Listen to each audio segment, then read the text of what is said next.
जो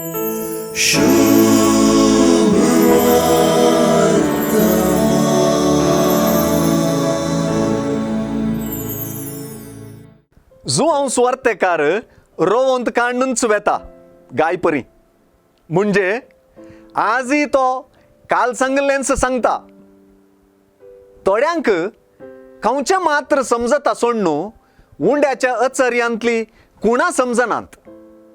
जेजू कांड म्हणून समजना, जेजू जिविताचो उंडो म्हणून समजना, जेजूक खंयचें म्हळ्यार कितें म्हणून समजना. अशें तांची बशी रितीस उरली.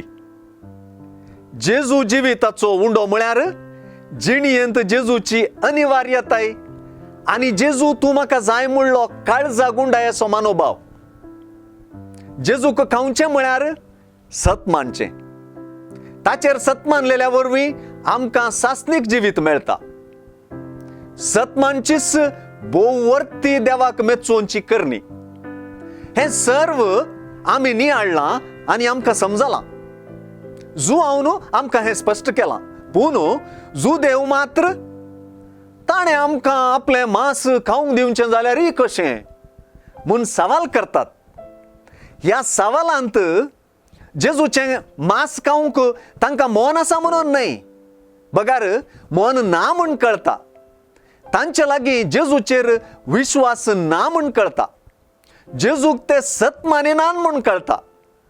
पूण जेजून ह्या सवालाक दिवची जाप जेजून येदळूच सांगलें परत मती घाडटा. जेजू जिवंत बापान सर्गींत हांवन धाडलेलो.